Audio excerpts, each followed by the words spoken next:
Zoo, welcome on the show, man. Appreciate it, man. How you doing? It's a good day, man. It's Monday morning. I get to talk to interesting people from all around the world. That's what podcasting is, man. The shows I get to produce, the people I get to talk to. It's my own learning experience. Yeah, it's dope, man. It's good to be here, man. I've been in LA for a week now. I'm sort of acclimatizing to it. So, yeah, it's all good. First time. What do you think?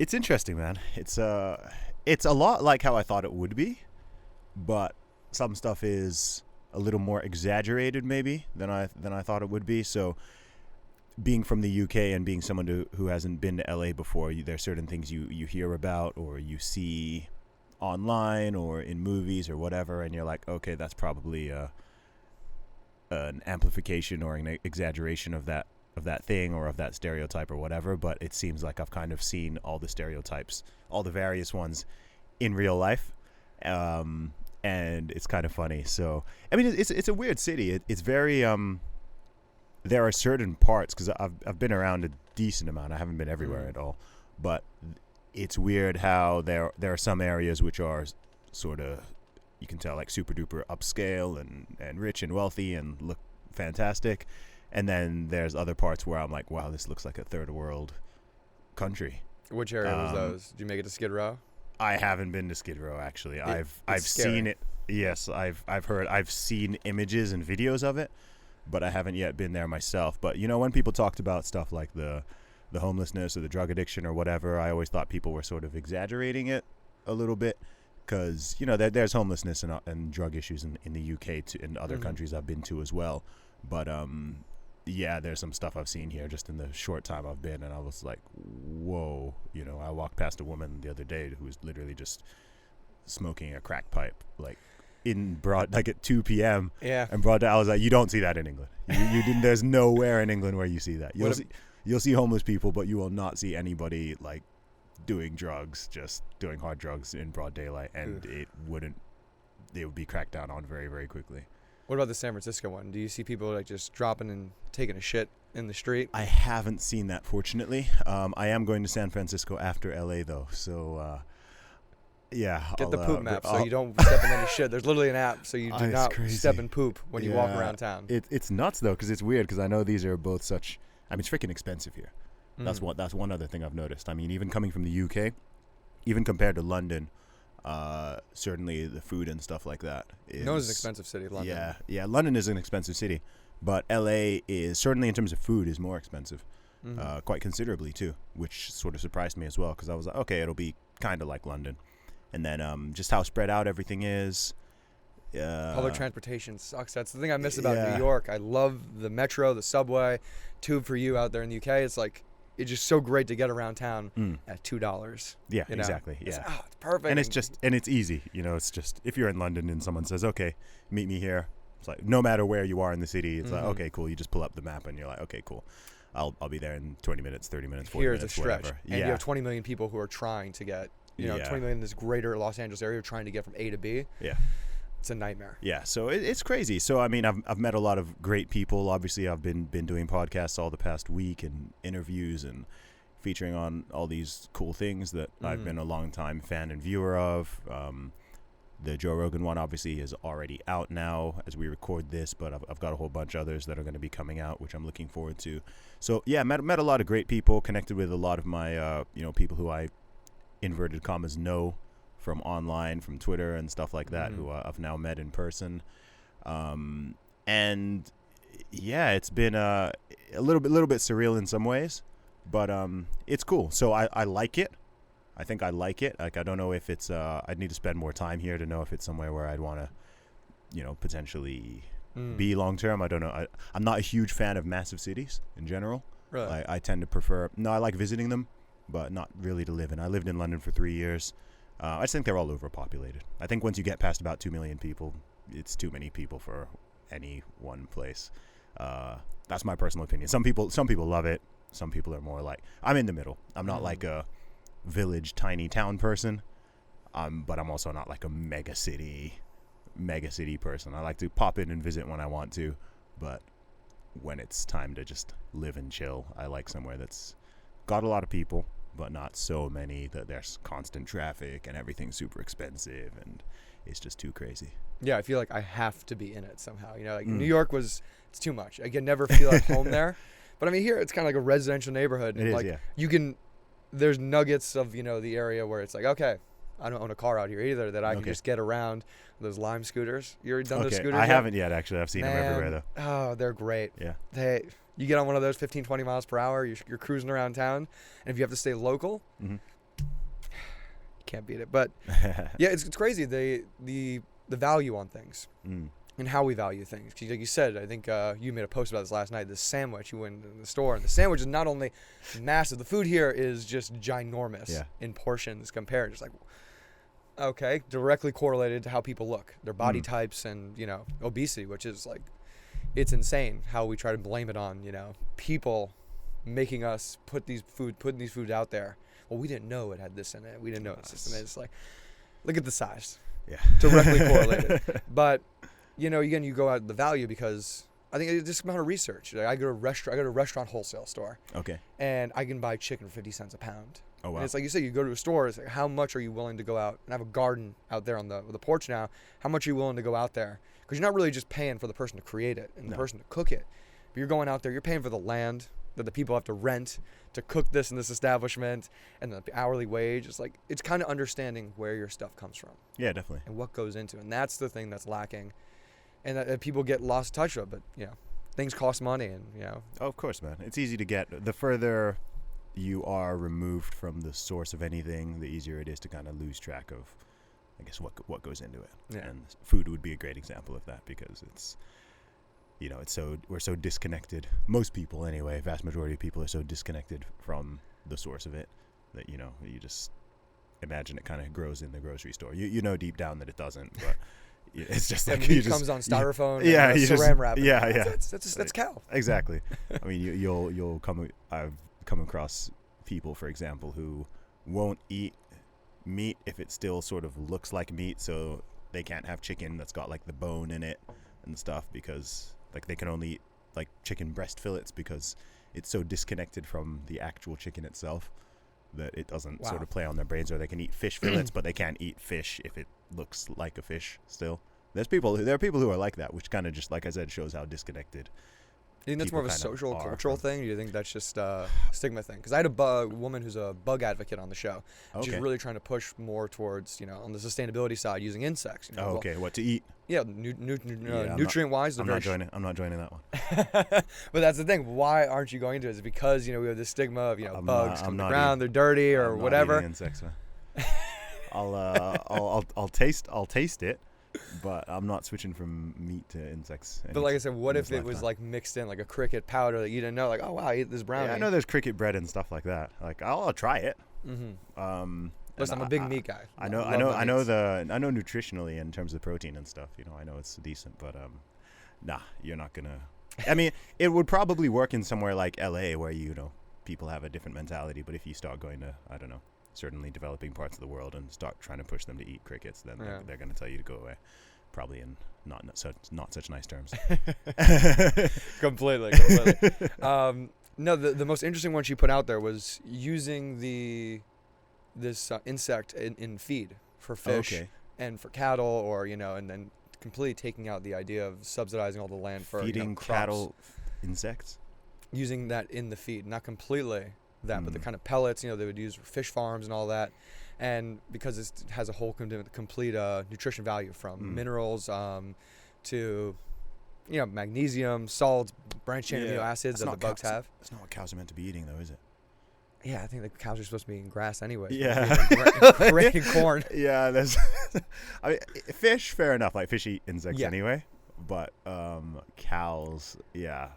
I know they're already being fed all kinds of unnatural stuff in large parts, but I don't know, man. I don't know. You've had a unique experience for your reasons for coming out here. Yeah. Your background is you're this rapper. You have that great book you just put out about getting people in shape, being healthy. Making accountability is really like the thing. It's interesting where the movement's going towards, of what our jobs are going to be like. We're trying to teach people how to live and be human, and take in the most of their experience, because our time is short on life. And part of being like an internet personality, you have that video of breaking the women's deadlifting record. And would you say that's like the thing that's like people have drawn most attention to? It's certainly something that sort of blew the gates open for me. So I've been grinding since 2006. So I released my first album, Commercial Underground, when I was in university, 2006, so well over a decade ago. I've put out 5 albums, 3 EPs, done well over 100 shows. Bravo, and man. 8. Thanks, man. Doing production, like, that's just it's so hard to actually go out there and commit and finish it all up. Good stuff. Yeah, so I mean, anyone who's been following my career for sort of even more than 1 or 2 years is aware of how much groundwork and how many seeds have been planted along the way. So what happened with that when that video went viral is it brought a lot of attention very quickly towards me and what I was doing. And I think that, if you on Twitter, people go viral all the time. People go viral all the time, but most people aren't able to capitalize on it and gain from it in the way that I was, because most people haven't built anything beyond that little viral moment. Whereas with me, it's like, okay, oh cool, this guy's got all this music, he's got a podcast, he's got interesting ideas, he's doing this, he's doing that, he's into fitness. So I already had both an existing fan base and an audience, and then a lot of stuff. So once the attention turned my way, it was like, cool, there's something there for people to stick around for. So not just to see, okay, that little 9-second video, haha, that's funny, press like, and then go away, and you don't even remember the person's name. In that case, it was like, okay. It was like different layers for it. So that caught a lot of people's attention, but then the attention stayed because there's a lot more to me than that video. And so it's been interesting. It is weird how, of all the stuff I've put out there and everything I've done, the stuff I've put money into, the stuff I've put effort into, whether it's music videos or songs or albums or whatever, it's strange that little video clip from a gym training session that I shot on my phone got more attention than almost all of that stuff combined. And it just sort of created that moment, which has led to, I mean, if it weren't for that moment, I wouldn't be here. Yeah, the lead gen that came from that is crazy. Everything that came from, I mean, that was over 6 months ago that I posted that now. Over 6 months ago. But it's just been, I've just kept stoking the fire and had several. In fact, I've had a couple tweets that have gone more viral than that one since then. Really? Yeah. I had one that got over a quarter of a million likes, which is like 4 times as many as that deadlift one. That was I've gone viral. I go viral every couple weeks basically, and each time it can potentially be bigger because the audience has just grown and grown and grown. At the beginning of the year, I had, across all my social media platforms, at the beginning of this year, I had about 50,000 people, and it's now rapidly approaching 200K. And that's just only going to keep going up. Yeah, and it's just everything's going to keep especially growing. Especially after this trip out here, man. Dude, everything's going to keep growing, and I want everything to keep growing. I've got ridiculous goals and things I want to achieve in this lifetime. So I'm not someone who puts a ceiling or a cap on what I'm capable of. People are like, oh, how many people do you want to reach? I'm like, I always tell people, like, look, I want to have a positive impact on over 10 million people. And even 10 million, that's not like a cap. That's like a goal. And I know I'm capable of achieving that given the time. And to some people that might sound arrogant or deluded or too far, but it's like, no, man, I know what I'm capable of, and I know what I'm here for. And as long as that road is open, then I'm gonna keep on pushing, because I've got not just one message. I think I've got a lot of messages and just a whole perspective that I want to share with as many people as possible. And I think it's important for me to do that. I think it's a massive shame to have potential and not at least try to fulfill it. In fact, that's something that frustrates me a lot. I'm someone who's big on just, doing my own thing and personal responsibility and trying to encourage that same thing in others, and also at the same time being very wary of not trying to control other people in any way, shape, or form. But one thing that frustrates me most is untapped potential. When I see someone who's got just potential and capability of doing this or that or being better in so many ways, and they're kind of just not interested in doing it for various reasons. That's something I personally find a little bit frustrating. Maybe just because I'm just wired in a way that I'm kind of obsessed with all forms of self-improvement. And you don't drink coffee, so I mean, you're wired. I don't you're drink wired much, on those dude. beliefs and those tenets. I don't drink much, man. I don't drink alcohol. I don't drink coffee. I'm high on life, man. But I stay fired up by it because I know what my mission is. Where do those beliefs come from? That drive you? God, my family. I've got incredible parents. My own personality type. I've got quite a rare personality type, which I've always had, which just makes me extremely determined and persistent and quite immune to criticism and hate in a way. Like, I just keep going. I'm not someone who can be brought down by mean words or criticism or Twitter mobs or whatever scale it comes at. I'm like, haha, bring it. This is brilliant. This is a promotion for me. Let me monetize this. So that's just how I am. I'm not someone who's very emotionally sensitive either. So that can sometimes be it's normally a good thing. Sometimes it's not. Sometimes I can come across a little bit insensitive to certain people who aren't aware of the way that I communicate or whatever, because I can be a little bit direct and blunt. But at the same time, it means I'm pretty immune to, I don't know, I guess any form of like depression or anxiety or anything like that. I don't stay down long at all. I really don't stay down long at all. Something can happen. I can be having the best day in the world or the worst day in the world, and most people can't tell because I'm just kind of constant. I'm just constant. I just kind of keep going and doing. You don't realize it. Like, if you're like, you're a content machine. You're out there running around doing stuff, and I'm like, am I? Like, why is someone else not putting out 3 videos a week on YouTube and a podcast sometimes twice a week? Like, isn't that normal? Nah, there's more. There's more I can be doing too, man. There's more I'm gonna do. That's exactly how I feel. I come from a background of college professional athletes. It's almost like you were trained like as a Spartan. You're not trained for warfare, but just the training regiments, the waking up 3, 4, 5, 6 times, 7 times a week, playing in 8 different teams at once. I remember as like a 9-year-old kid, and just like that discipline. Like, I mean, just luckily I kept that. Yeah. I kept that on. Were you? Did you play sports? Or yeah, man. Did you get that? Yeah. Did you get that crazy side of discipline? Where'd you get it from? Yeah. So I did a bunch of sports when I was a kid. I at least tried a lot of things. Things I was in teams for. I was on a swimming team for a while from the age of like 5.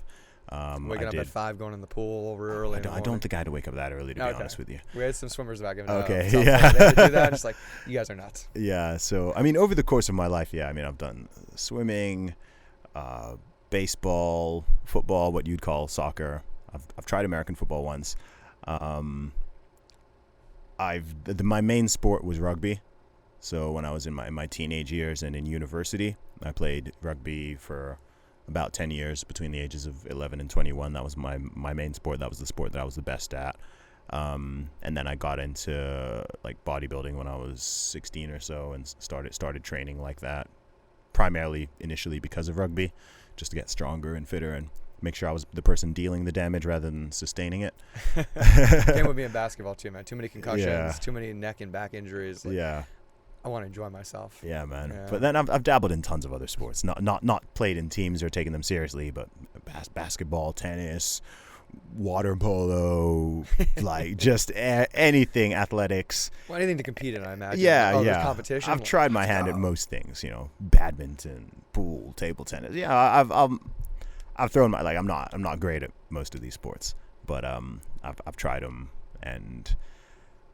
Yeah, it's good to. I'm very open-minded in that regard. I like trying new things. I like going to new places and stuff like that. Even if it's something I've even been skiing, which I completely suck at. But it's on my to-do list. I need to get out there. Yeah, I've tried it. I think I was 6 when I first tried it. And it's like, I got to get back out there. It's good for me too. I don't even look at it as like, I got to be good at it. I need sometimes a good ego demoralizing. I can't do something I'm not comfortable with. Yeah. Just to bring me down back to earth. Yeah. Look, I'm someone who's like, I'm very open about stuff I'm good at and very open about stuff I'm bad at. Mm-hmm. Right. If someone asks me if I'm good at something, some things I'm like, yeah, I'm awesome at that. And people be like, oh, you're not very modest. And I'm like, well, I'm not going to be modest about that. But at the same time, if I suck at something, I'll be like, yeah, I suck at that. I'm even more honest with myself than I am with other people, and I'm extremely honest with other people. So, and again, that's just part of my personality. Yeah, I've always thought there's a weird I think it comes from, at least in the States, the puritanical background of like this emphasizing or emphasization. I don't know which word, proper ending I'd put right there, on like being humble. And it's just like, you know, to show any, you know, pizzazz, we'll call it, you know, or demeanor of like that, not being overly confident, but just like proud and, you know, what you can do and your talents. Like we still kind of deter people from that. Oh gosh, push them away from that. I disagree completely. You think if you're comparing it to the UK and Europe in general? Oh, well, I heard the UK, especially with humor and British humor. Americans are a lot better at bigging themselves up than British people are. In the UK, it's far more frowned upon. In fact, that's something I like about the US. A lot of people in the UK have this view of Americans being too exceptionalist or brash or loud or kind of cocky about, yeah, America, like Team USA, number one. But I think that's cool. Like, I like that. Like, a lot of Americans are like, think that the USA is the best country in the world. You won't find a lot of British people who will say out loud that they think that the UK or Britain is the best country in the world, right? They'd find it very gauche to say that, right? Whereas in the USA, even if the people who haven't traveled outside of it will be like, yeah, USA is the best country. And like, you know, whether or not I agree, I'm kind of like, I like that. You know, I like that patriotism. I like that just positivity. And yeah, you know, it's, I don't know, because in Britain they have that kind of phrase like stiff upper lip, which I don't know if you've heard that, which is kind of like just always having a level of modesty and holding back to some degree and whatever, which can be fine. It's like there's pros and cons to both things. I don't think people should be arrogant. I don't think people should think they're superior to others and stuff like that, obviously. But at the same time, it's good to have a level of pride and self-esteem and confidence, and not kind of constantly be self-deprecating or berating yourself or whatever. It can be done, you know. That's part of having a sense of humor. It's annoying having someone who can't take a joke about themselves or can't joke about themselves, can't take themselves way too seriously. Like that's no fun. But it's a balance. It's a balance. I like optimism, and I find that the U.S. is generally an optimistic country. I know you can't really speak for over 300 million people, but I do find that just like individuals have personalities, as you know, you're someone who's traveled a lot, I'm sure you'll also find that cities and even countries also have personalities to a degree. It doesn't mean that everyone in that country shares that same thing, but generally. It's like Paris. I enjoy Paris. I love the etiquette, you know, talking about very brash, you know, very elitism. I love it. I love going there and experiencing that. It's great, but to live there, it's like, no, that one's fine. I'll take a step back from that one. Yeah. And, no, I've gotten that appreciation from traveling. Because I've seen places, spent some time in slums. I've been mugged. I've been beat up, you know. Going here, living there. I wanted to learn about the Middle East, so I took a job coaching basketball and learn more about Muslims. Yeah. It was one of the part of my jobs. Like, you know, September 11th, like, who are these people? Who are actually these people? I read enough, learn stuff. I'm the whole different side. I'm going to go all in. Let's go live there. Let's experience it for myself. And it was an amazing experience. So, you know, people are people, no matter where you go. But, you know, I got my being proud of being an American, you know, just like, wow, like come back here, like you said, you know, you get an 18-foot sandwich. I mean, you can't do that everywhere. Like, guys, like you walk into the grocery store. I remember as a kid, because my family's from Eastern Europe, and we had one of our relatives come over, brought her into a grocery store in Florida, and she started crying. Crying, wow. This is like just post-Soviet Union. Oh, okay. Like Belarus just got into its own, became its own country, and she's just like crying. Like she had never seen that much food. I remember as a kid, like being 4 years old and seeing this, and just like, you don't really take it in then, but I can go back now and going to those countries like Ukraine and stuff, like, whoa. Where's your family originally from? Belarus and Poland, Okay, cool. And they migrated. I've been in Poland, but not Belarus. Middle of the war, pre-war, World War II. You said you've been to Poland, right? I've been to Poland, yeah. Where'd you go? I've been only to Krakow. It's beautiful there, man. That big town square, I could just walk around there. Like 4 or 5 laps. I love Central and Eastern Europe. That's my favorite part of the world. Those cities that are untapped by the war. Like again, we talk about, you know, appreciation of, we want to say, Western culture, and it's like, wow, there's a lot of beauty and a lot of grace and just a lot of just appreciation of coming together to build that huge town square that's in Krakow, or go checking out these huge, monasteries, steeples, churches, it's beautiful, man. It is. Look at that stuff. It is, man. I mean, it's important for, you get some people who say stuff like, oh, traveling is overrated. Or I'm like, no, I think traveling is super, super duper important. Just in terms of perspective, perspective, and also perspective and gratitude are the sort of two dead horses that I am always beating, because I think that those are just two things that a lot of people in modern Western society are lacking. And it's very clear and very obvious and very apparent to me that a lot of people just lack perspective and lack gratitude, right? And it's what leads to a lot of other problems, when people are constantly complaining and, whining about this or trying to blame this on that person or on the system or on the man. And it's so much of that stems from lack of gratitude and lack of perspective, because you have people who, I try to always compare things to reality and to other places. So if I'm comparing, if someone's like, okay, what are your thoughts on the UK or the USA in 2019 or whatever, okay, I'm typically going to be comparing them to other countries around the world currently, as well as those same countries historically. And if you do that, it's very hard not to be extremely grateful. Okay, it's hard to think of a time or place that would be better to be in, especially for like everybody, regardless of what skin color you are, what sexuality you are, what gender you are, whatever. It's really hard to say, to name another decade or place in general that's better, right? Mm-hmm. There aren't that many people who can say that they're worse off than their grandparents. They're really there aren't a lot of people who can say that, right? So that's always my perspective. Whereas you have a lot of people who are always comparing stuff to some kind of imagined utopia. So it's like, yeah, of course things can be better, and everybody wants things to get better. There are still problems, no question.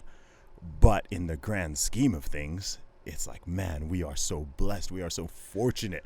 Like the amount of, look at what we're doing. We're here making a podcast and a video, which you can then beam out to people all over the world. You can do it in real time. Everyone can watch it. They can, you've got these little micro high-tech computers and HD cameras that everyone's walking around with. You can chat with anybody anywhere for free in real time. Like, people are generally healthy. People are living long. Too much food is a bigger problem than not enough food. I mean, it's like, it's crazy. I mean, it's not that long ago where, freaking, you go back, even if you look at the 20th century, man. Mm-hmm. Like, you don't need to go back that far. You go in the 20th century, and some people who are still alive in their lifetimes, right? They had world wars, like not just not two countries being at war, like a world war where for 4 or 5 years, and you've got all these huge countries, hundreds, tens of millions of people being killed left, right, and center, people being oppressed, people being forced. Like, it's just nuts. And then you look at stuff now and you're like, wow, things are pretty good. It wasn't that long ago that, slavery was legal. People had slaves for like thousands of years. People were just dying. Women were dying in childbirth. There was no antibiotics. You get a cut on your leg and you die because you get gangrene or you get infected, and people are getting the plague. And just 100 years ago, what's called the Spanish flu that killed 50 million people around the world. That one was a pandemic. Just takes people out. And after World War I, too. Yeah. We already lost tens of millions of people, and now we got a pandemic. Yeah, it's nuts. And then so that's the historic perspective. And then just looking at other countries, like you said, your family background is originally from Eastern Europe, so you're aware of the history there. My background is originally from Nigeria, which is a country where, on the come up, lots of great things there, but you've still got a lot more sort of real and immediate problems than you do, say, in the UK or in America. Or if you talk about poverty, like the poverty there is a whole different level. And that's the story for most people around the world. There are billions of people around the world who would love to come to these countries, and that's for a reason. Yeah. Right. That's for a reason. And we're very blessed. You don't choose where you're born or who you're born to. So it's not like we did something. When I say we, I mean anybody who's gets to be born between imaginary lines. Anybody born in of space and time on Earth. It's really something to wake up every day. It really is. It really is. And when you kind of take that all in and remind yourself of it quite constantly, it's hard to stay negative or pessimistic or whatever. Like, it's, to me, that's kind of what drives me. I'm like, gosh, look at this opportunity. How can I squander this? How can I spend all my time whining and complaining about how bad everything is? And now I'm like, dude, like, this opportunity, my ancestors would slap me if they saw me if they saw me complaining about this.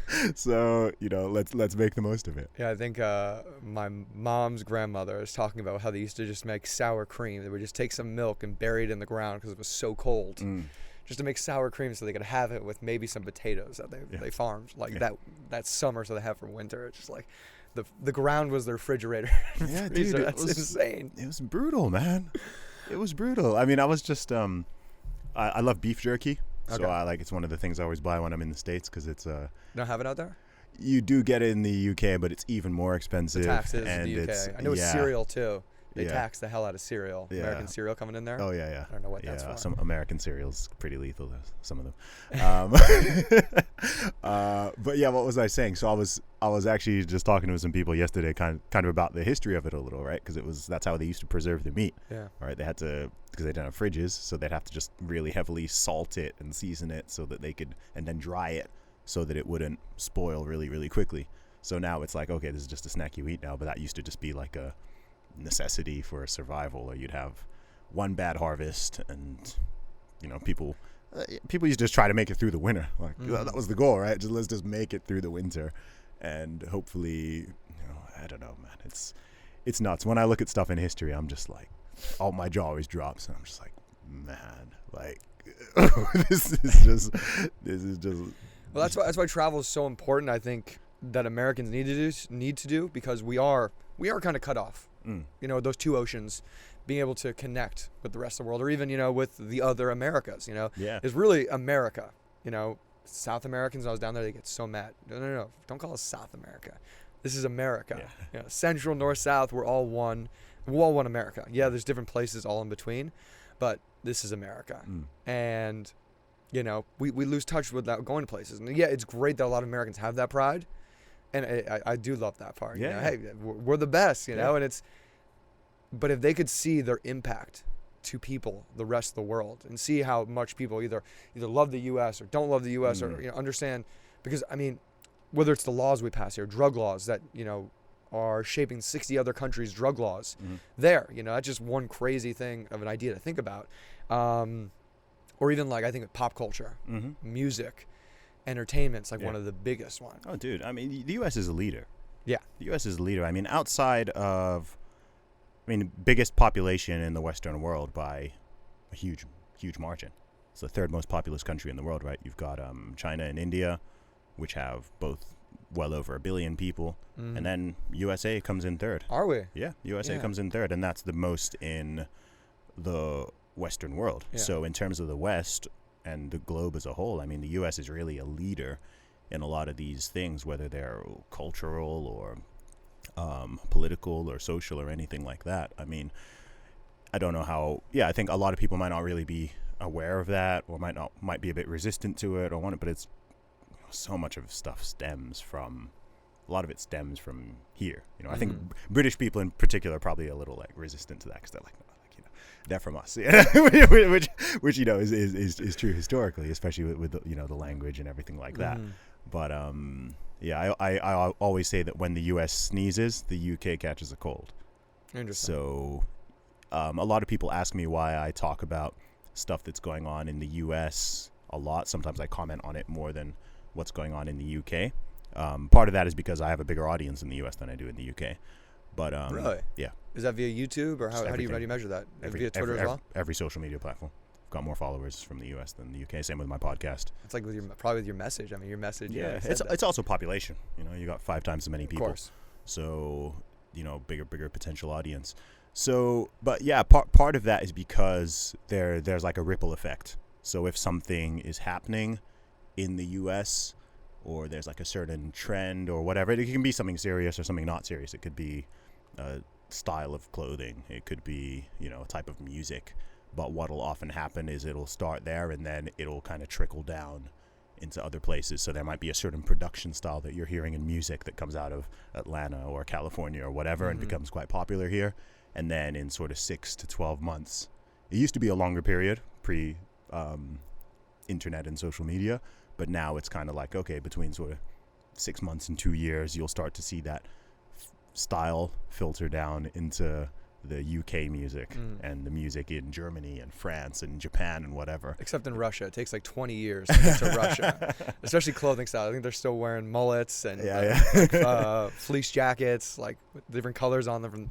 Yeah, it just takes time to get there. But that was the thing that kind of broke, you know, communism. And it's like, oh, wow, these people have, you know, like you said, you can see something on TV or the radio and they're getting signals out there. And it's like, we're starving. And these people got 18-foot sandwiches like we're talking about. Like, well, hold on. Maybe this thing isn't right. Like, maybe there's something that's not working here. And then everything came down with the economy and the money. And we saw, oh, wow, they don't have as much money as they had. And, communism fell. But, I mean, that's one of the big proponents of, you know, spreading and enhancing that message out to the rest of the world of just anything's possible. I mean, especially in today's day and age because of this is the most inclusive time we've ever lived in. No question. And the thing is, some people get angry when you say that. They do. That's the weirdest thing.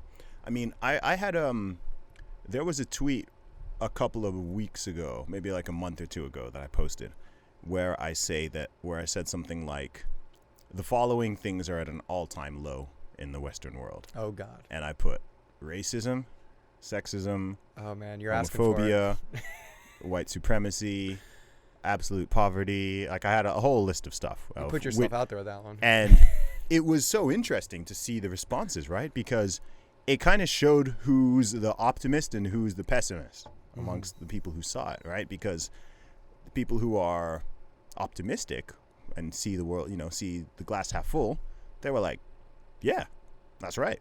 You know, cool. You know, and the stuff's not perfect, but that's true. Like these things are far less than they were in previous decades. Just even 20 or 30 years ago. Yeah. It's hard.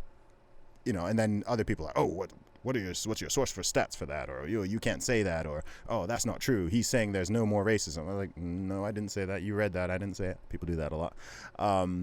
And it's just weird how people almost don't want to. People are so resistant to that. Like people were genuinely getting angry that I said that. And I was like, why would you be angry about that? This is a good thing. This is showing people are progressing. Things are progressing. People are more open. People are more tolerant. People are less bigoted. No matter what stripe, creed, or color you are, you're far more likely to be accepted and be treated equally and just be able to live your life than you would have been in the let alone before the 1900s. But, you know, would you rather be in 1910? No. 1920? No. 1930s? No. 40s, 50s, 60s? No. And so it's like, okay, so I'm right. You see what I mean? Like, would you rather be a black lesbian woman in 1950 or 2019? That'd be dangerous. You know what I mean? Would you rather be like whoever? Doesn't matter what permutation. Like anybody. It's like, look, we're better off. Society is more open. It's better. This is good. Doesn't mean everything is perfect. No, but I never said that. But yeah, that's just an interesting observation. Yeah, there's that stiff upper lip thing, like you mentioned about the UK, and kind of having that sense of modesty. I think there's a little bit of self-loathing that comes into that, and that I think that's really, really, really perpetuated and grown a little bit in the U.S. in the past, like I'd say 20 years. Yeah. It seems to be a thing that comes up from the left, is that people say, hey, no, this is not good, this is bad. And again, but they're never really talking about their own experience. They're talking about the experience of someone else. And they're speaking on behalf of someone else. Like, there's racism's been down, white supremacy, there's no lynchings in the United States that I know of. This is the thing. It's like, and what people do is they have to keep expanding the definition in order to fit their narrative. So they'll now say, oh, white supremacy no longer means what it used to. It now means this. You know, you're hearing people talking about multi-ethnic white supremacists. You know, I've had people call me a white supremacist because, and you're just like, what are you even talking about? Like, white supremacy has it has a specific meaning. It means that you think white people are superior to other races, or you think that there should be some kind of ethno-state consisting only of those people. And in extreme cases, it means you think that, you know, other races or colors or whatever should be exiled or exterminated, or what. Like, that's what it means. That's the definition. That's not a mutable thing that you can just change wishy-washy. So firstly, to call a black person that is totally ridiculous, right? Is this a white person telling you that you're that? Yeah, this happened a few times as well. It's like, look, there's no such thing as a black, like, there's no black person in the world who is a white supremacist. Like, that doesn't even it's illogical. It doesn't make sense. But then, you know, they'll try to come up with some new academic definition of, no, it means that you're supporting this. And you're just like, look, stop. Like, just, you know, they're massively diluting what these words mean, and it's just divisive. It's not helpful. It's not useful. You're trying to create problems where they don't exist. This is the thing people do a lot, right? Trying to create problems and issues where they don't really exist. Because for their narrative and certain political agendas, you need there to be problems for you to kind of have something to do. You give us an example? Can I give an example? Yeah. Yeah, sure. I can give an example of what we're literally just right now talking about, right? So I'm not to get super political, but no, you can. We have Trump straws on the table. Yeah, you do have Trump straws here. So one of the key things with left-wing politics in general, I mean, I'm not a left-winger. I never have been, never will be. But it's reliant on having societal, structural, systemic issues and problems, or levels of oppression or bigotry or racism, sexism. Like, it's always been based on achieving this equality. Okay, yeah, which a balance. Yeah, which inherently is fine, and I'm in favor of. I believe everybody should be treated equally under the law and socially as much as possible and whatnot, right? But that's all been good for all these decades where we've been talking about there being genuine oppression, genuine racism, genuine like high levels of all these things. So you have needed people to say, hey, look, these boundaries are in the wrong place. We need to restructure some stuff here. We need to change this law. We need to change that law. Right now, can anyone give me a law on the books in the UK or the USA that is racist or sexist in 2019? No. You arguably could have done up until, when was gay marriage legalized? I think it was Obama, 2009. 2009? Okay. I want to say. So I would say that was the final law that actually had discriminatory elements, as in, like, these people can do this, but these people can't do this. Okay, that was like the last thing to fall. And I don't think it's a lot of people. I haven't seen many people make this observation, so I'll make it now.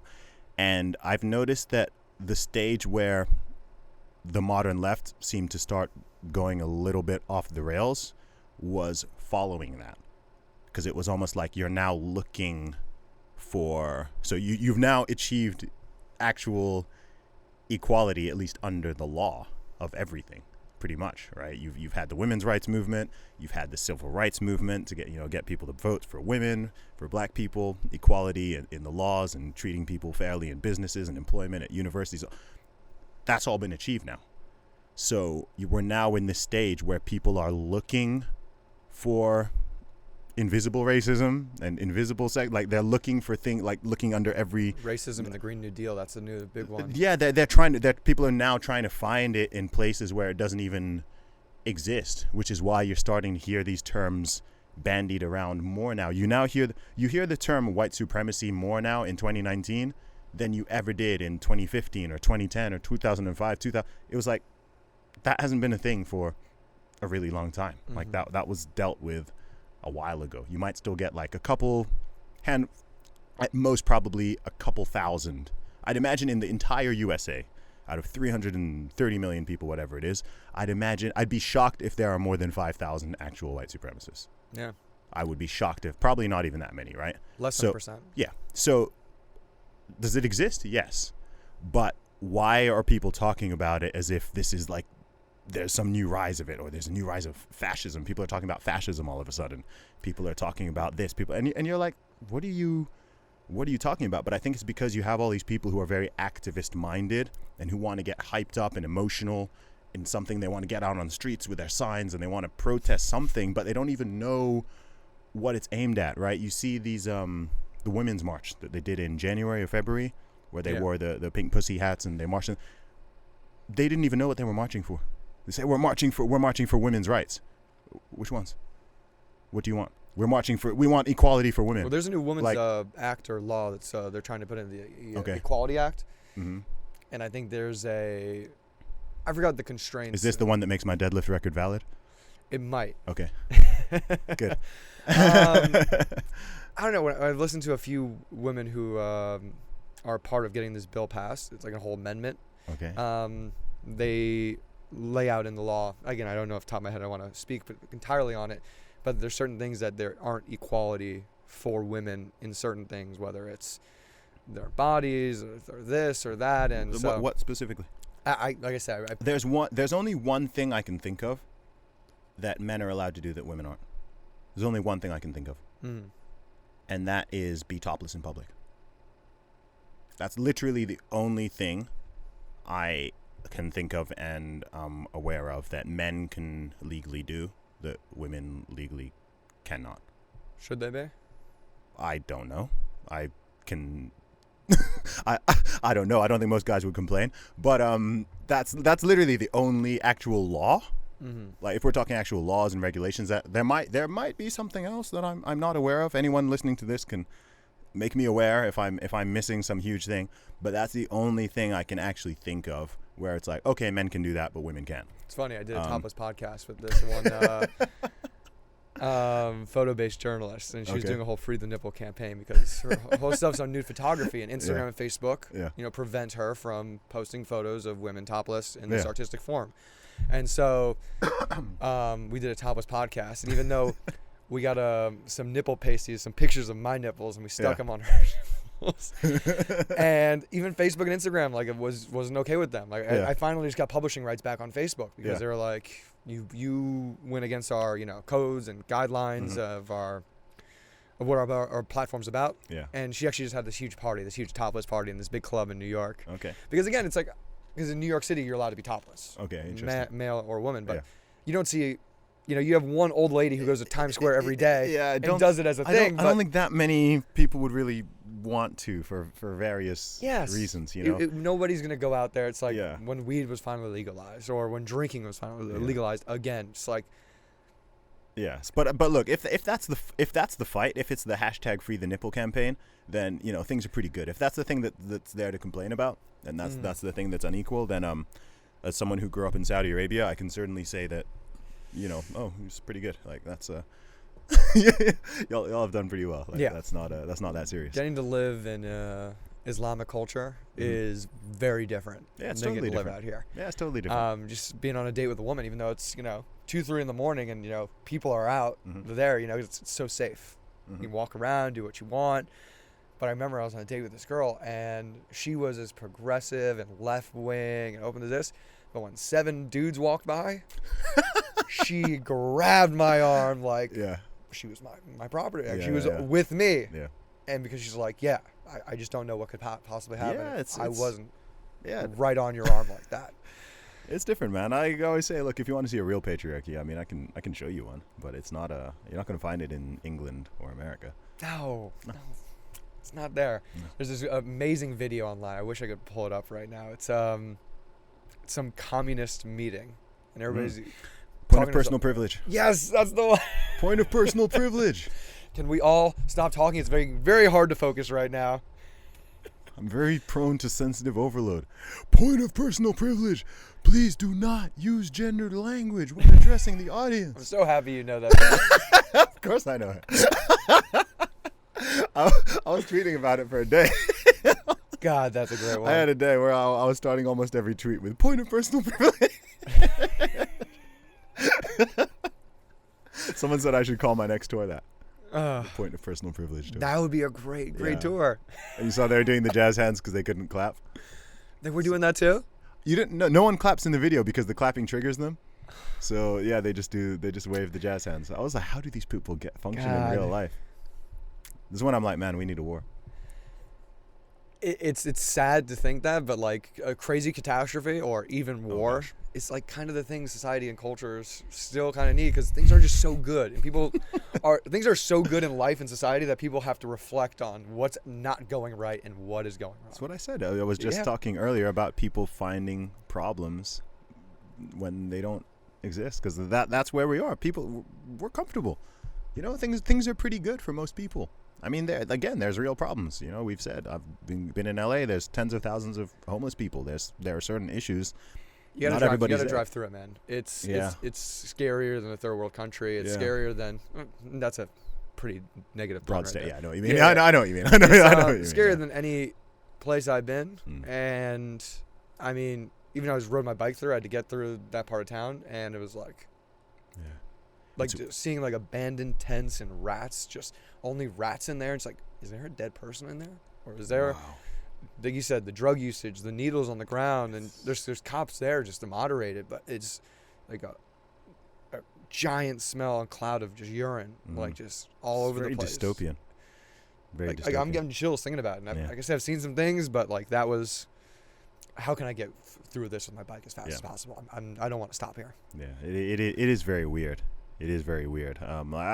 Maybe I'll go through it. I do have a morbid curiosity of just being like, all right, I don't want to go, but because I don't want to go, I kind of feel like I should, just to see it.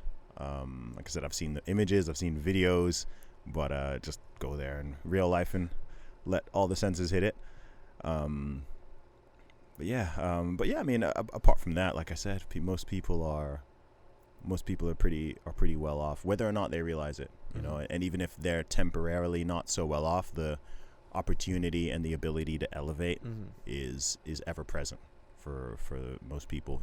Things can always get better, but you know, you can strive for perfection, but that's not something that'll ever be achieved, because humans are humans and things can't be. We're unpredictable. We're unpredictable. We contain both good and evil.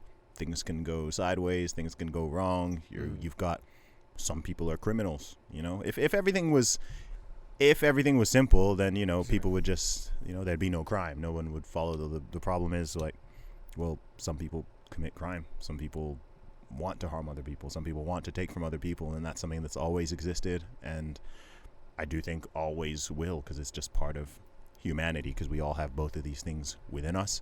So you can certainly try to create a society and a structure and everything and a culture and a community that minimizes the negative and brings out the positive. But I don't believe that you can ever, I'm not a utopian, I don't believe that you can ever totally eliminate the negative. The only way you could do that would be to literally kill everybody, because we all have capability for causing harm to other people. So, and yeah, that's certainly not the way forward. So yeah, it's just something that we've got to deal with, and individually and collectively, you know, keep a lid on. But I think it's the idea of the homelessness problem. Like, are these people homeless? Is this a drug problem? You know, there's different sides. There's lack of housing.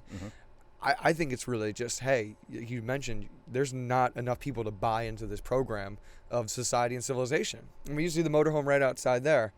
And then there's people just tenting and camping right along Echo Park Lake right there. Under the bridges. And they're not homeless. They have a place to sleep. They have their stuff. I'm not saying maybe that's what they want. Maybe that is the thing they need. They stash and store all their supplies in some kind of car they have.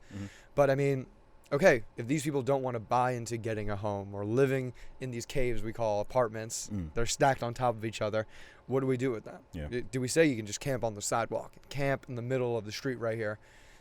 You know, I don't think it's a terrible thing, but we can't actually have that. I mean, the sanitation problem is really bad as well. I think Dr. Drew and all these people is like, there's like plague in Los Angeles right now. Is that the amount of rats that are spreading the amount of plague and disease and tuberculosis and all these other what's a few other diseases of plague that they found around here. Well, I know HIV is a massive problem too out there. It's like, you can't have that. Yeah, it's complicated, man. I really don't know what all the answers to it are. I mean, even in the UK, where the homelessness and drug problems are not as visually anyway, certainly, and numbers wise are not as bad as it is here and perhaps in some other cities. It's one of those things I do think about a lot. Like, how can you, because that's the one form of poverty that's clearly still present and visible in some of these cities in the West. And that's something that I think, firstly, like, one, that's a shame. And two, man, what's the way to, how do you really help these people? I think it's so multifaceted, multi-layered, because you'll have some people who, and I think each person's situation is different, right? You've got some people who it's just they're on a temporarily down and out.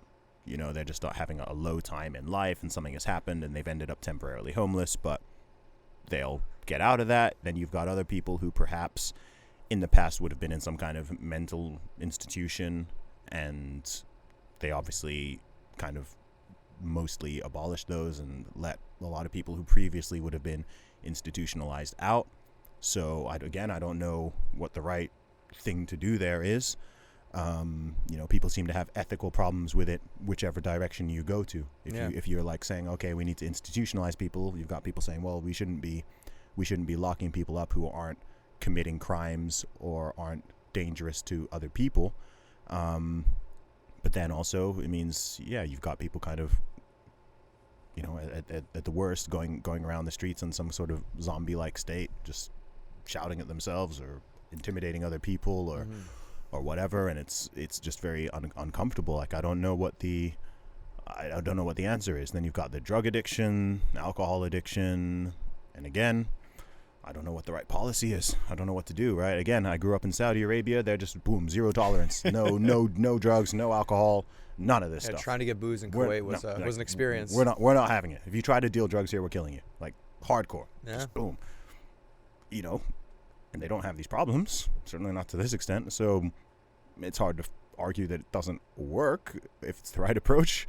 From a liberty perspective, it's not the right approach. But from a functioning perspective, it's like, okay, I get it. Or you can take a much more liberal approach and say, oh, we're gonna treat this as a health problem rather than as a criminal problem, and we're gonna maybe even legalize some more of these drugs and do this and that.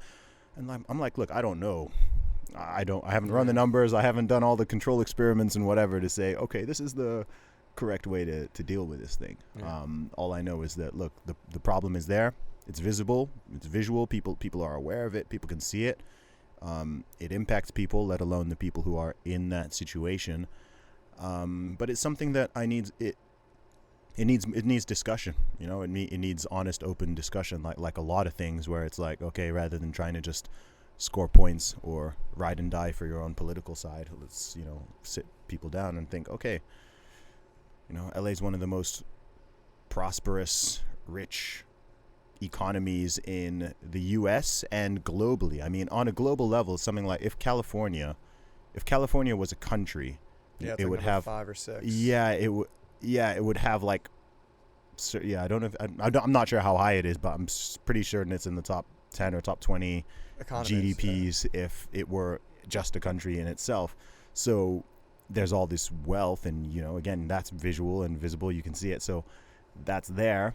But then at the same time, you've got 50, 60,000 homeless people. I don't know how many drug addicts and whatever. And it's like, there's got to be some kind of way to make this better. But people either just don't want to talk about it at all and kind of sweep it under the carpet, or if people do talk about it, they want to just kind of score political points and just say stuff that sounds good rather than doing something that does good. I do believe that there's certainly a solution. I don't know what it is, but we'll see. Yeah, I mean, it's democracy, 17th, 18th century, invention. It's been a great tool, but I mean, our politics and the system just can't keep up with the internet. It can't keep up with the amount of change and promotion and advocacy that can happen. Where someone can raise X amount of millions of dollars online. Why are we going to wait for a bunch of people to go locate in Washington, D.C. or in the, I knew the name of it. Something in London. I forgot the name of it. What Parliament is. The Parliament. I forgot. House of Commons. House of Commons, maybe, Yeah. We'll say that's it. Okay. And so we have to wait for these people to meet. And sometimes they're on vacation. Sometimes they're going to meet together, and they got to argue and yell. And then maybe this bill gets passed, and then it takes 6 to 12 months for it all to get put into place. And so how do we, if the world's moving much quicker and faster than all those things, and these are the things we rely on, how is it ever, like, what is the next step? And, because again, this homelessness thing, we have so much so much wealth in just this area of the country, yet we either, it's like kind of the left-wing side, well, we should just giving this money away. It's a money thing. We just got to give these people homes, and maybe just put them in homes, and that's it. And it's the other side, like, these people got to pick themselves up by their bootstraps. Yeah, they gotta find a way. They got to. The truth is, when it comes to political sides, the reality is that both sides are often simultaneously correct, and they don't necessarily want to admit that or give that to the other side. Okay, so if someone is coming from a more right-wing individualist perspective, they'll tend to think, and I lean more that way myself, and the onus is generally, put more on the individual, personal responsibility, like you said, lifting yourself up by your bootstraps, putting in hard work, etc. You will be successful. And I'm totally on board with that, and that's generally true for almost everything. The left-wing perspective tends to come from more of a side of looking at the system and the institutions, and they tend to see the problems more as systemic or collective. And both of those things are often simultaneously true. So it's often true that, with a situation like homelessness, it's like there can be a problem, and there probably is. I don't know the details for each individual city, but there are certainly systemic or socio-political issues and factors that could be changed or improved in some way to help reduce this problem. But also, it's really hard to help somebody who doesn't want to help themselves. So it's also true that, look, if you choose to use drugs, or you choose to drink loads and loads of alcohol, or not get a job, or do whatever, you're not going to succeed. If you make bad decisions for yourself, you're going to struggle to succeed. Like, both of those things can be true. Sometimes it might lean more one way. Sometimes it's like, okay, there's clearly a problem with the structure or the system here, right? Like, this is clearly unjust, in which case it's like, okay, we need to change a law or something here. But in other cases, it can be like, oh no, the system is okay.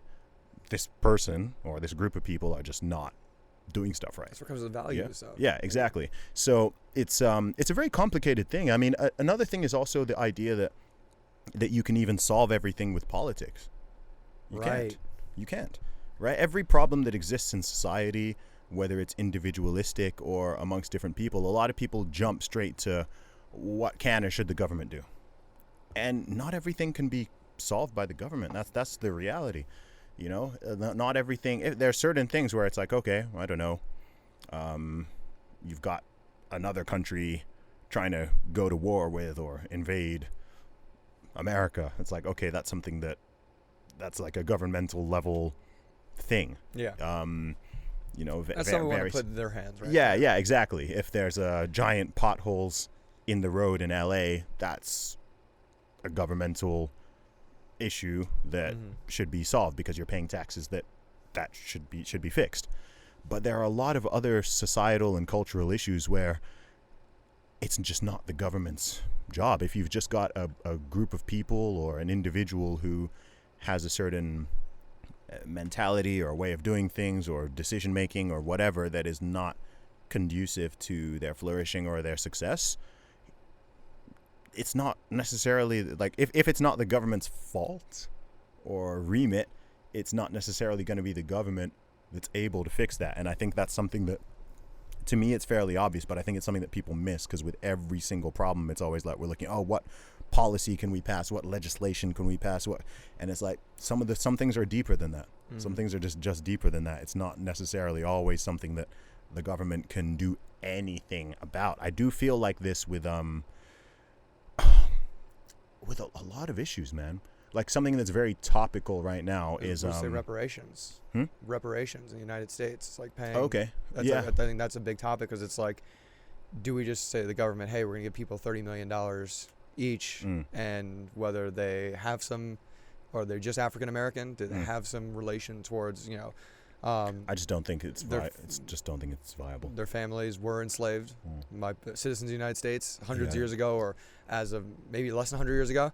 Yeah. So it's, you know, what do you do in this situation? Yeah, I understand where people who are making the argument in favor. I get where they're coming from, but I don't think it's viable for a whole ton of reasons. The thing I was actually going to say was this sort of mass shooting epidemic, right? Again, if you look at it, everyone is looking to the government to solve that. Everyone is looking to the government. We need to pass policy. We need legislation. We need this. We need that. But I don't think the root cause of that doesn't stem from anything to do with the government, as far as I'm concerned. I mean, if you look at, firstly, violent crime and homicides are massively down across the board compared to, say, the 90s. But these sort of theatrical mass shootings, that really started, as far as I'm aware, in the U.S., that really sort of started with Columbine. Yeah. And then you've had kind of a lot of sort of copycat things that have happened over the last 2 decades that have been kind of similar, where someone, usually a young man, goes out and does, usually a white man. Yeah. My people. Yeah, but there's a very theatrical element to it. You know what I mean? They do it because they want the publicity, they want the notoriety, they want the sort of, it's a spectacle. So crime as a whole, violent crime as a whole, even shootings as a whole, those are actually down. You wouldn't know it from the media, but if you look at the stats, those have come down massively. But these sort of spectacular mass killings have gone up. And so you've got people looking at the tool, you know, they used an AR-15. It was this particular gun. It was, and I kind of feel like people are going off in all these directions, but the core thing that's there it's not the tool. It's not the weapon of choice. It's something in the psyche and the mentality. And that's not something that you can just pass a piece of legislation that is gonna change things. You see what I mean? Like, there might be some legislation that might improve things a little bit, but you can see even when the politicians talk about it, you can see they themselves are not confident that, okay, we could just pass this bill and this bill would have prevented that shooting, because in most of the cases it wouldn't have. The true question is, how and why is society producing people who want to do that? You see what I mean? Absolutely. That's the question, because I mean it's the same in the U.S. It's the same in the U.K. In the U.K. the problem is knives. Okay? Is it really that big of a problem? Because I know it's a conservative talking point here in the States. Like, hey, knife crime is up in the U.K. It grows. It's growing. It's a bigger problem than it was previously.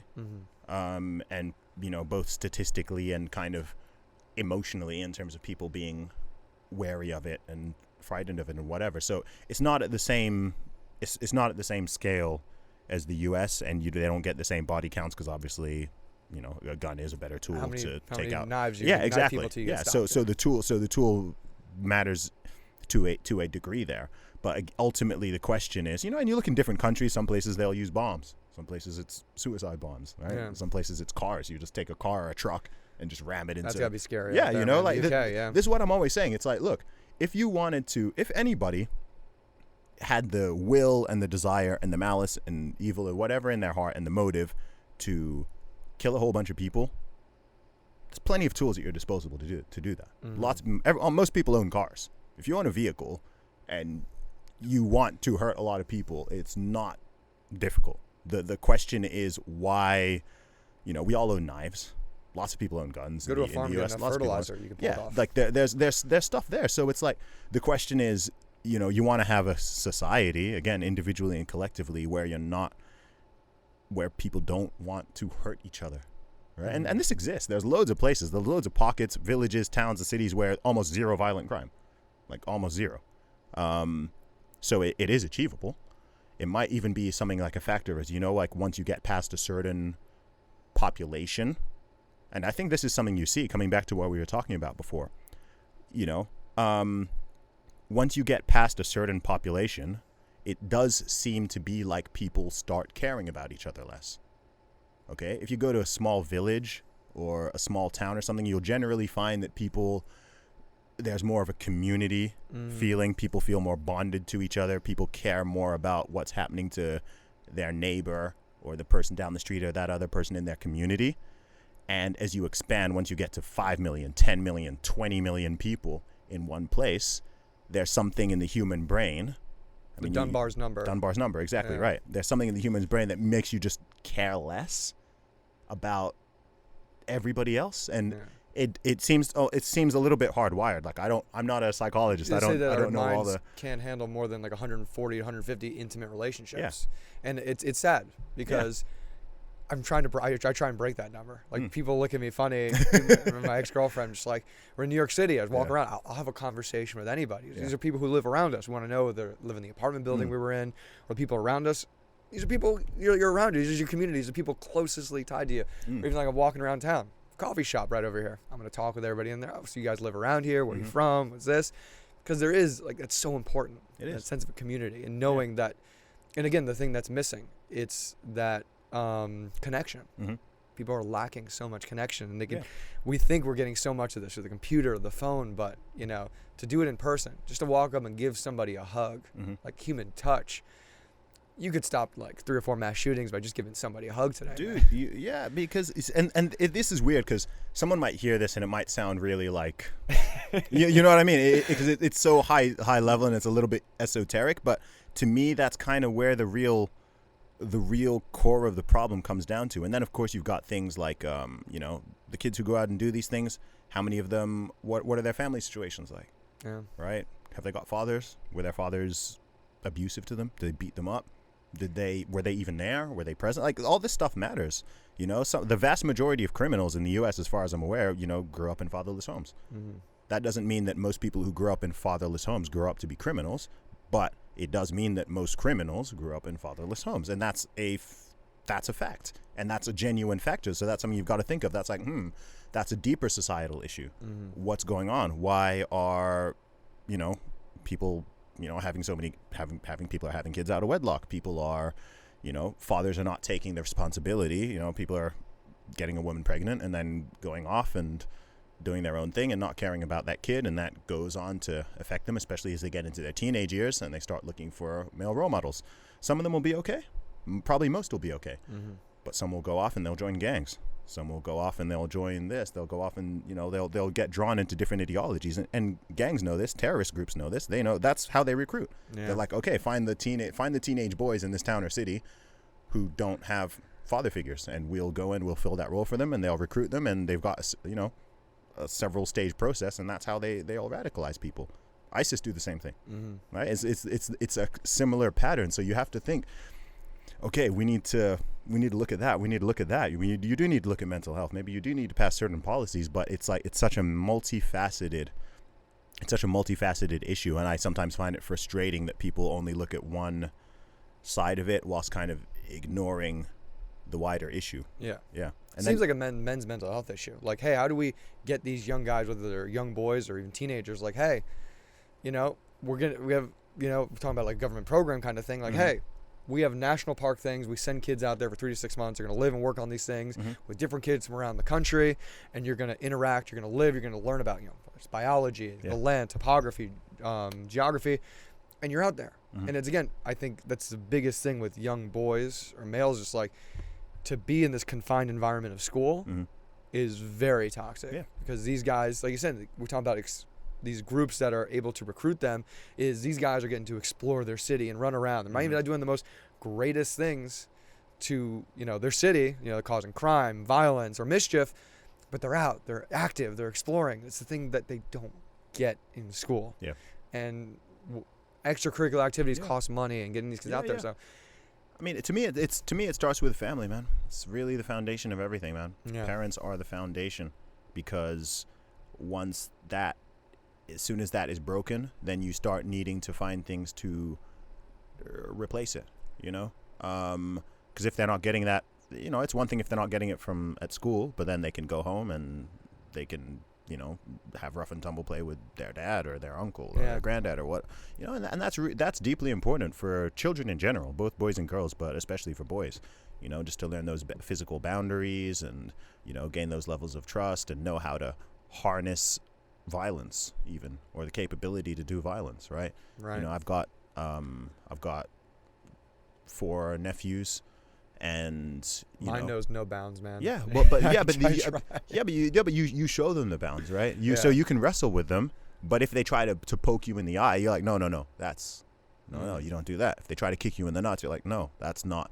You can wrestle, you can play, but you don't punch your uncle in the face. Yeah. Right. You don't hit your mom. You can teach them certain boundaries, so it's like they can get out that energy, they can have that boisterous energy or whatever, but you have to channel and hone it, because if you don't do that, it just kind of sprays out and all these. Communicate to them what they did when you did hit me. Exactly. The emotion and expression.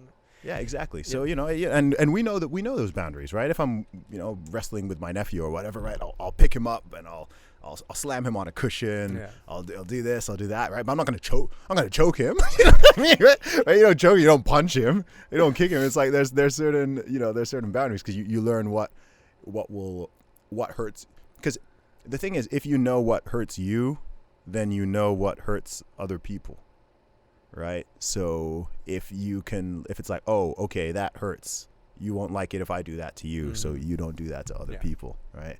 And just it's all these, it's really core. So I think that this is why, to a degree, I lean more towards, I guess what people might call conservatism. Yeah. Because it's like there are certain traditional structures and hierarchies and values and whatever that it's not all of them are just old-fashioned ideas, right? It's like some of these things exist and structures exist for a reason. Okay, you'll have people in 2019 saying stuff like, oh, marriage is outdated, or do women really need a father? Do kids really need fathers? Do women really need husbands? And it's like that just sets off tons of alarm bells for me, because it's like, look, we're currently seeing the result of that experiment, right? You've raised a whole generation where you've got tons of young men and women who have been raised in whether it's broken families or absent fathers or whatever, and we're now seeing that bearing its cost on society. And again, people don't want to talk about this because it's not really politically correct, but that's what we're seeing right now. So it's like, okay, that doesn't seem to be the way forward. So it's like, you want to have a society where you've got certain things and that people are aiming for, at least as an ideal. Is an ideal always going to be reached? No, but it's good to at least have it as an ideal, and then you have things in place so that people who do not, if things go wrong or certain ideals not met or whatever, right, those people don't kind of fall completely through the gap and end up, in some terrible place or whatever. But you don't want to be aiming and aspiring for something that's well below an ideal, in my personal opinion. Yeah, I think I'll rock your mind on this one. I think it's actually young men spending way too much time with women and around women, even if it's their own mothers or sisters. That's kind of revolved some of these men into having these crazy Oedipus complexes that some of them have, and kind of ruining the relations that you hear women complain about. This guy's not hitting on me, he's not being over aggressive or this and that, and it's like, oh wow, like maybe there was just too much. There wasn't enough time around men. There wasn't that locker room talk. There wasn't that the brotherhood. Again, whether that's a sports team, and again, or I think Jonathan Haidt, I love that guy. Love reading his books, love listen to just how he thinks. Again, take it for what you want, but letting kids in that Lord of Flies, having those Lord of Flies scenarios. He goes, hey, it's just us. One kid falls down, he gets pushed off something. There's no parent around. How do we resolve this conflict? Yeah. And that's the biggest thing we see online, the internet, that people don't know how to just talk with one another. Yeah. And it's a whole spin-off of that. Yeah, it affects people as they get into adulthood, because we need our moms to resolve this problem. We need our professors to resolve this problem. It's a very good point, man. Because, almost everything is learned. And if you don't learn something, if an adult didn't learn something as a kid, they're not going to suddenly know it as an adult. And you're seeing that now. Point of personal privilege. Please do not use right? Like, I look at those people and I'm like, how are you going to function in the real world, where it's not just a controlled environment and people are shouting and screaming and cars are going by and it's loud and it's chaotic, and not everyone is going to just kowtow to what is comfortable for you personally, right? You can't just control everybody else in the room, or Chaos everybody is else. constant. Yeah, exactly. So when I look at that, I'm like, wow, these people, like, I don't know what all their childhood was, but like they were obviously wrapped in some sort of protective bubble, which did not give them any challenge or strife or criticism or anything like that. And it's like, I know this is in Height's book you mentioned, right, about children being anti-fragile, right? Yeah. Like you need to expose them to certain things, and it needs to be age appropriate, obviously, but strife creates a level of strength and perseverance and determination and ability to take and withstand criticism and whatnot. And I think you've got a lot of young people, especially at the moment, you're seeing this in colleges and stuff, a lot of people have spoken about it, where you've got this what people call it's a little bit cliched by now, but what people call this snowflake generation, right? Where people just melt or get triggered by the most minor thing, right? The most minor slight or perceived slight or whatever, and everyone wants to try to, it leads to this kind of like authoritarian mindset where you think everybody must respect my feelings, and I feel this, so it's correct, or this is my truth, this is like, forget the truth, this is what I think, this is what I feel, this is what I feel. It's always feel. Like, people aren't saying I think or I believe, it's always I feel. It's like the world doesn't care what you feel, right? It's, you know what I mean, like, right? Like, it's so simple, but it's like you know what I mean, like some, your friends don't care what you feel. Your boyfriend or girlfriend will care what you feel, but most people don't really. That's just a harsh truth. Our cells are competing. Like, I mean, the guy who mugged me for my phone, and then when I caught him and two other guys jumped out and started beating me up, they didn't care about how I felt. That phone was food. That phone was something they could use for money or something. It didn't matter. And like, I understood that. Like, I was an idiot. I got mugged, but like, it sucks. It sucks. But it's like you recognize that's an aspect of reality, and that makes you take caution too. Yeah. Right? Because then after that, you might be like, survival. Okay. Next time I'm in this place or a similar place, sometimes some stuff is unavoidable. Sometimes you take every precaution, stuff still goes wrong, right? But if you've got someone who's going around, I don't know, some poor part of Brazil, and they're waving around $1,000 phone and taking Snapchats, and like, you're fucked. I don't want them to get robbed, but you don't exist in proper reality. You haven't, if you think that you can do that and you're going to be safe doing that everywhere in the world, right? It's just social calibration. It's just awareness, street smarts, whatever you want to call it. There's certain areas where you can do that and it's fine. Social right? calibration, that's but, a good one. Yeah, but in other places, it's like, no, you just can't do that. It doesn't mean that something bad should happen to you, but you're greatly increasing the probability that something bad will happen because you are surrounded by a lot of people, or certain people who, like I said, don't care about your feelings, don't care about what's right, don't care about what's wrong, don't care about what's criminal. So you need to protect yourself from those things. And I think that, again, that's something that I imagine if you went back a few decades or 100 years ago, that almost everybody would have been a lot more kind of just aware of, just naturally, just sort of how chaotic things can be and what reality is. Whereas now, I don't know if it's parenting, I don't know if it's smartphones, social media, combination of all these things has led to a lot of people where it's just the difference between reality and what they want reality to be has like a very large chasm.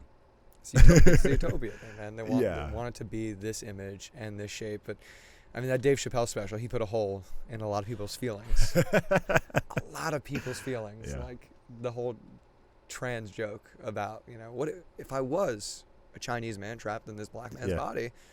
It'd be kind of funny. And it'd be kind of predicament. It's hard because I didn't come up with this idea. And I automatically thought of like Freaky Friday. Like, where the mom and the daughter swap places, and it's like, it's a predicament. It's kind of funny. Yeah. And it's like, oh wow, yeah, the trans community is gonna be very upset with him, even more than they already were. Just like to put a hole, because again, it's an idea. And again, we could be moving towards this, and it could be moving towards people continuously expanding. And one day, if you want dolphin fins, and you can have part of your DNA in this. We don't know where the potential of the future could go. Who knows? But just putting a hole in the idea for now. I'll be living on an island by then anyway. I've already worked out my escape plans if it starts getting way too gnarly. It's too, I've watched it 7 times in the past 2 okay. weeks. It just keeps getting funnier for me. It is funny. It's very necessary. That's what I thought. I watched. I was like, that was needed. Yeah, that was necessary. It's a good old school. Bill Burr was the guy for me that always pushes those limits, and he kept it on. He teetered that line of where you get that little chuckle, where you'd be like, "Oh, okay, it's just Uncle Bill," Yeah. But Dave just took it. No feelings. Yeah. Just here it is. I'm gonna lay it out right in your face. It was great. Just watching. That's what comedians are supposed to do. Yes. Man. Yes. I love that. Just no holds bars. You could see the people in the crowd just, oh wow, that woman just completely lost his respect when he said there's no such thing as 36-year-old pussy. And it took her a few jokes because she's in the front row before she started laughing again. Yeah. Because he started going after someone else. Because there is humor. Yeah. And we can't take ourselves too seriously. Exactly. That's literally what it is. Life is insane. The stuff that we live in is crazy, and there's beauty in the craziness. And we have to be able to take a step back, push our egos down, and say, oh, wow, I look like... watch all the video of me doing something. Wow, I look like a damn idiot. Like, I can't believe I said and did that. And I made that ending. I was showing my vlog video. I just made this beer thing I'm doing. It's like, oh, my God. Yeah, I got to go back. And I think... Because, again, maybe only you see it that way, but it's good to look back and reflect on those things. So I got to go with it. You. It's 13 years ago now. 2006, like you said. Did you just pick up a mic and start rapping? I mean, where's your musical background to get going into that?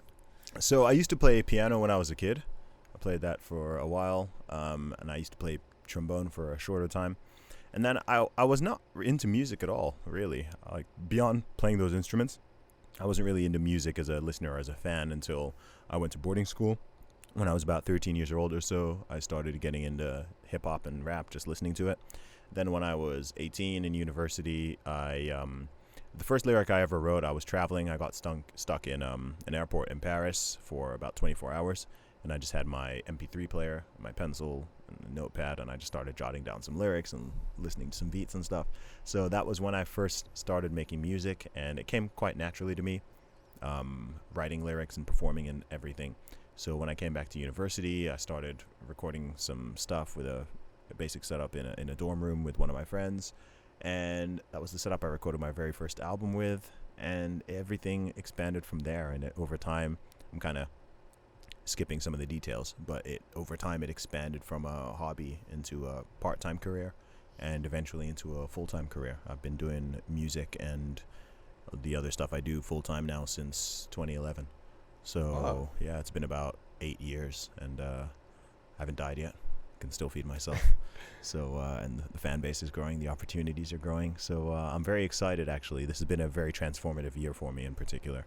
So I'm really excited to see, not to see, but to make things go from here.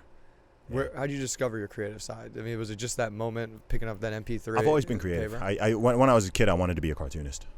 All right. So I used to just draw. You sound just like Rogan now. People used to know me for drawing. People used to know me for my artwork. So as a kid, I was always constantly drawing. If anyone who knew me as a kid would be like, "Oh, Zuby, yeah, that's the kid who draws all the time." That's what people would have said about me. And then I think so that creative part of me was always there, but it shifted from art in terms of drawing into music over time. Yeah. I would have to think the creative side came from sports, being the point guard on the floor and having to be able to manipulate the defenders and who's here and what plays we're running in the situations. I think, because again, everybody does have a creative side, but it's really hard to take that from other parts of your life and evolve it into stuff and to be open and expressive, because your shit's going to suck. Yeah. For first few things you do. Yeah. It's going to be dog shit. Everything you have to get through, what do I call it? Embracing the suck. So like anything new you're trying to do, whether it's learning a language or a new skill or whatever, like you're going to be crap at the beginning. People don't want to get over that fear, though, man. Yeah, they're just so scared. I mean, I have it written on a big yellow Post-it note. It's like a 3-foot yellow Post-it note. Like, fail, like just written line after line after line until you succeed or until you try. I forgot I look at it every day and I don't remember what it is. I just know fail is right there. And just because, again, people themselves are more preventing themselves from tapping into that potential. It's not anybody else usually. It's not their situation. It's fear of judgment from others, primarily. It is fear, but it's fear of judgment from others. Like if you put those people in a silo and they knew that there was no one else was going to see it or be able to criticize it or whatever, I think most people would do that thing that they want to do, but they're not. They'd at least try. But so many people are worried implicitly or explicitly. When you boil down, they're worried about fear of judgment from other people. And I do understand that, and it affects everybody to different degrees. Everybody. It doesn't matter what you're doing. There'll be someone who wants to start a YouTube channel, and you're like, oh gosh, like someone's gonna think I'm stupid. You know what I mean? Like, so how many introductions have you recorded? Someone's gonna write a mean comment, or someone's just gonna, it's like you have people who have YouTube channels or podcasts, and they don't tell people they know. Don't read the comments. Don't read the comments ever, or reviews. Never read your reviews. I read the comments all the time. But so fear of judgment from others is really what cripples people. So you need to have this sort of balance between. I've got personally for me over the years, in the past sort of 12 years, I've developed it's like a balance between deeply caring what other people think and really not caring about what other people think. Like I somehow hold both of those things simultaneously, and it works for me. So I obviously want to have a positive impact on people. I want people to enjoy and what I'm saying and what I'm doing and my music and my podcast. I want that all to resonate with other people. So in that sense, I really care about what people think, especially people who genuinely like me or respect me or follow me or are close to me or whatever. I do genuinely care about what they think. But there's also a part of me that enables me to be authentic because I don't care about what other people think. So if someone listens to this podcast and takes some issue with something I said or a word I used or the way I phrased something, it's like, I don't care. I'm not going to say sorry. Unless I said something really messed up and I'm like, okay, I'm genuinely sorry I said that, then I'll apologize to an individual who I offended. But beyond that, I'm like, okay, I don't care. Because oftentimes I get people trying to, like I said, I self-censor myself a lot. Despite being as frank as I am, I self-censor myself all the time. So I police myself. But oftentimes I get people, especially now that my profile is bigger, I get a lot of people who are kind of trying to police me. And I'm like, I don't care what you think. Yeah. You know what I mean? They're like, oh, I don't like the tone you used in that tweet. I'm like, I don't care. Was it correct? Was it true? Yeah. Okay. Then suck it up. Like, so that, and I'm just like that because it's a weird thing, but you need to kind of develop that attitude where you can just not be bogged down by the criticism, be it positive or negative, because you don't want to get your ego so inflated that you think you're the greatest thing alive and you're God's gift and you can't do anything wrong and that you never make mistakes. Some people go too far in that direction of being like really callous in that regard of like, they'll genuinely say something that's like, truly hurtful or attacking somebody or whatever, and then they'll not want to kind of admit any fault. So I don't ever want to go in that direction, but I also don't want to be that person who's apologizing every 2 weeks for something I'm not sorry about, and I'm not going to be that person either. So there's, like with most things, I think there's a compromise and a happy medium. Now you say you don't drink. No. And I don't know if you do any psychedelics or any psychoactive substances, because like for me, smoking weed is a great little self-reflection tool. I almost use it as a tool to sort of take a step back. I get to look at myself in a whole different light. How I did something, how I can perceive myself in a whole different light. It's what all drug addicts say.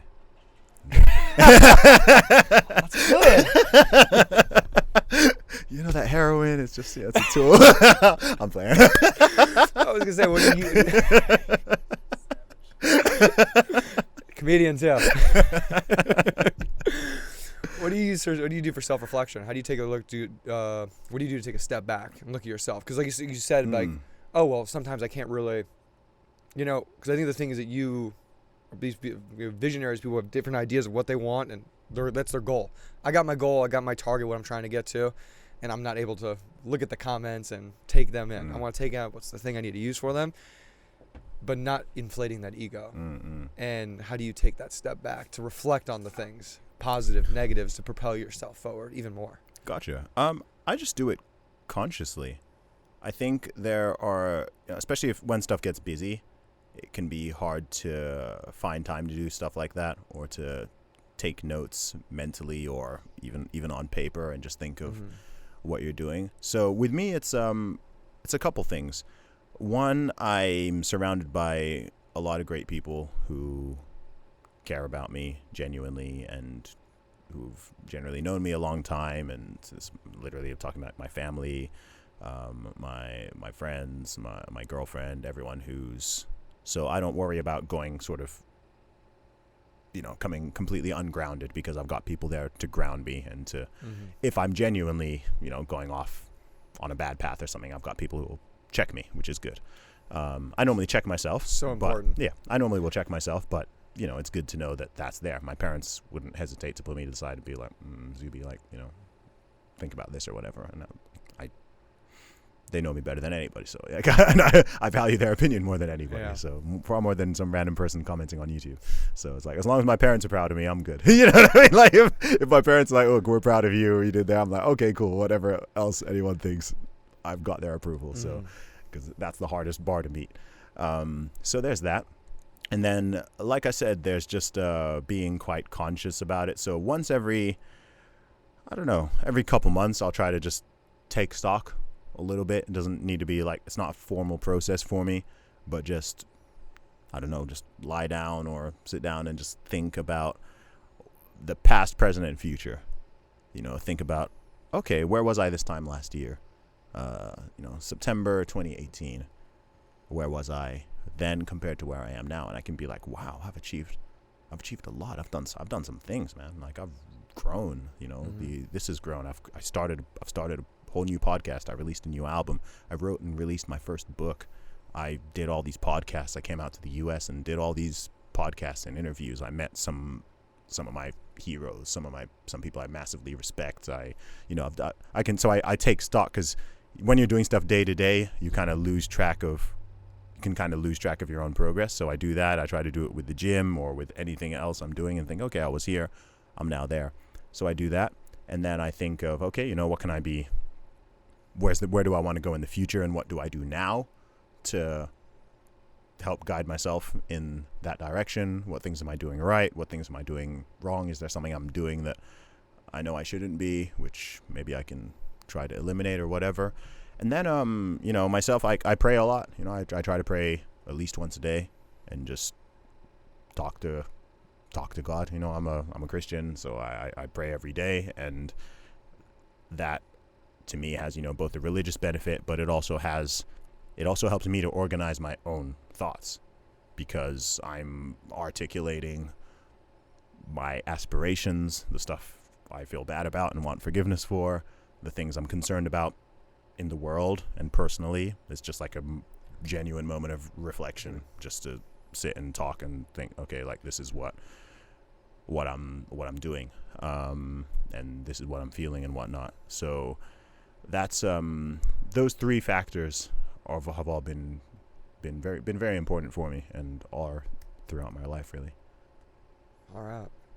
Yeah, that meditation, prayer, I think they go hand in hand. Yeah, I don't meditate, not really, but I think praying and meditating are kind of this. It's the idea of being with yourself. Yeah, while similar. Or in connecting with whatever spiritual or other entity you believe in. Yeah.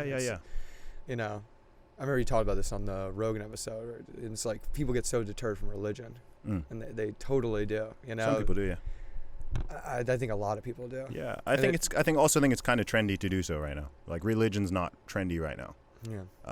I'd love I'd love Christianity to have a resurgence, and I genuinely think it might. Yeah. I'm starting to see the murmurs of that happening. Really? Yeah, because so many things have been going sideways over the past sort of 5 to 10 years, that even people who, like I was saying this to Joe, and he was, very honest and open about it. It was one of my favorite parts of the conversation. But I think a lot of people, even if they themselves are not religious or, even believe in God, I think a lot of people are starting to see at least understand the benefit that it does give to people, right? I think there's been this long period of people just being like, oh, okay, it's just like a lot of the things we were saying before. This thing's outdated. We don't need this. Let's just...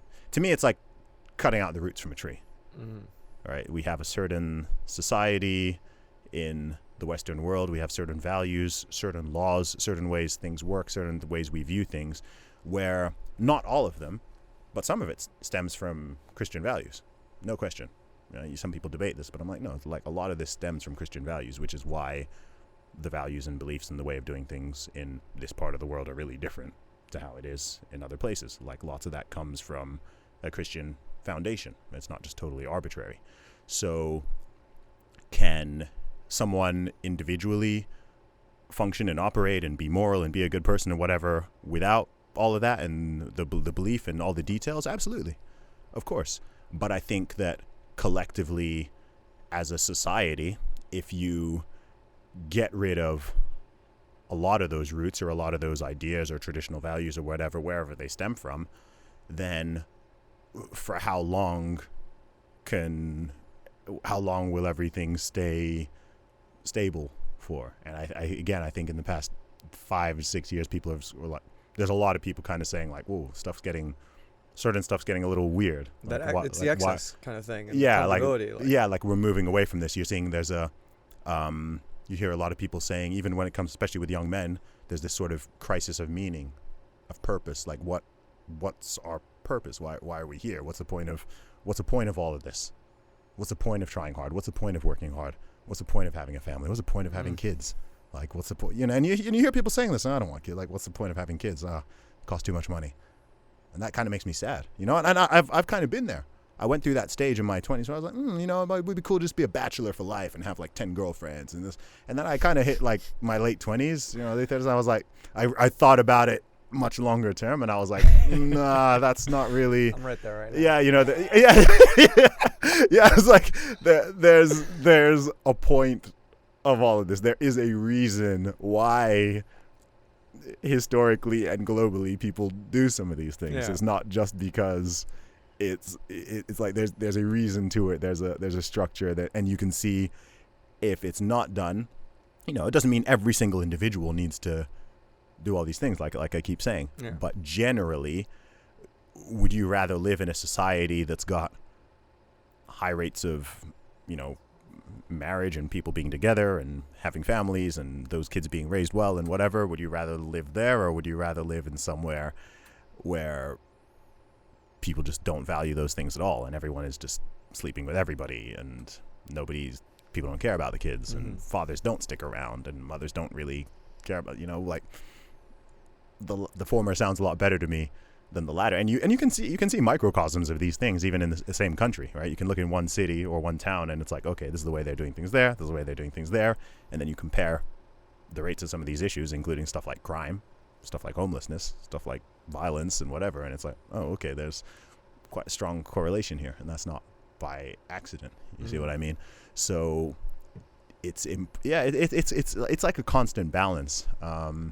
It's constant balance, but I think that more people are starting to recognize that. And I also think that religious people in general, certainly in the U.S., have, I think a lot of problems that many people have with religion. I think a big mistake made by a lot of religious people, and I'd say what you could call the Christian right in the USA in particular, less so in the UK, but I think they've historically in the past made some errors of tying up religion with the state and the policies, right? Tying up religion too much with politics.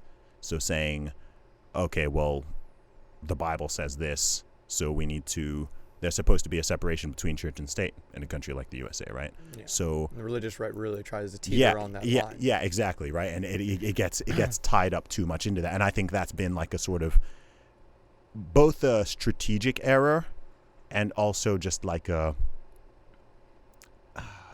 wrong way of creating policy. Like if I'm talking about political stuff, I never make religious arguments. Like I don't talk about someone would think may even think I'm totally secular because I'm not going to bring up the Bible or quote the Bible or whatever, because that's an argument from authority, and I'm aware that not everybody follows that religion. It's just not a good argument, and there are better arguments for any situation than saying, the Bible says this, or the Quran says this, or the Torah says this, or whatever, because that's based on that other person you're speaking to having those exact same beliefs, which in a huge diverse country with lots of different faiths or people of no faith, that just doesn't work. I think it's big that people should read all those books, though. Yeah, it's important. And yeah, it's good. There's a lot of, I wouldn't say knowledge, there's just so many, what you want to take it as a fictitious storybook. It's beautifully written. It's so well written. And not just talking about the Bible, the Bhagavad Gita, man. That's a great, great, great book. People can't believe I read that. I'm like, no. I want to know. Yeah. There's a billion people, not a billion, I would say, but hundreds of millions of people who believe in this. There's something about this. And the basis of this culture in this country. Yeah, billions of people aren't just, crazy and stupid and deluded.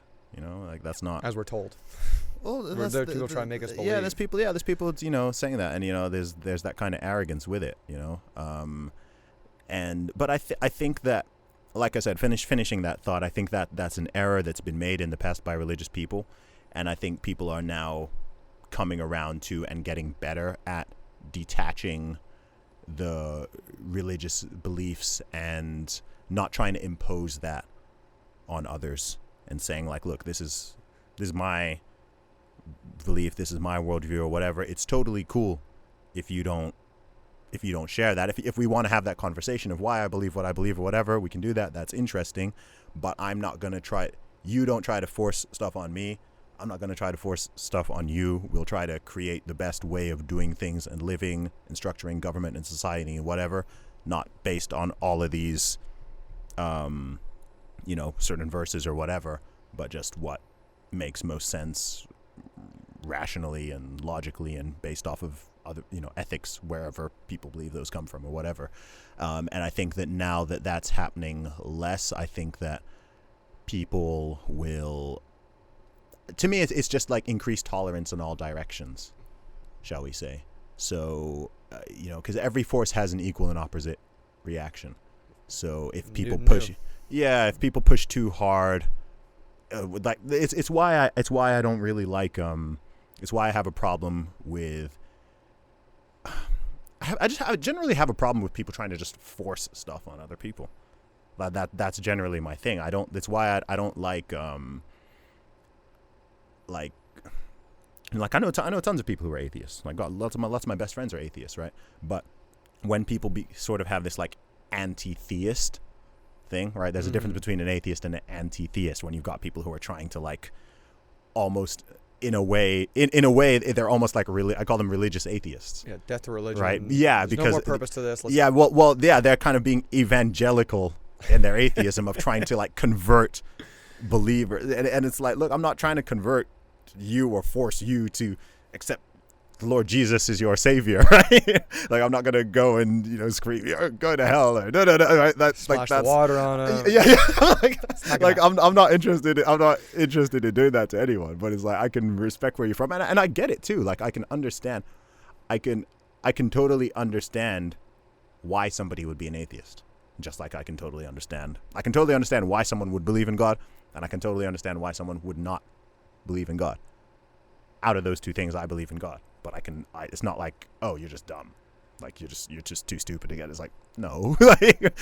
Or other, I've had people try to be like that to me, like, oh, I'm surprised someone as intelligent as you believes in God. And I'm like, dude, don't be a condescending a-hole, because that's not that's not what it is.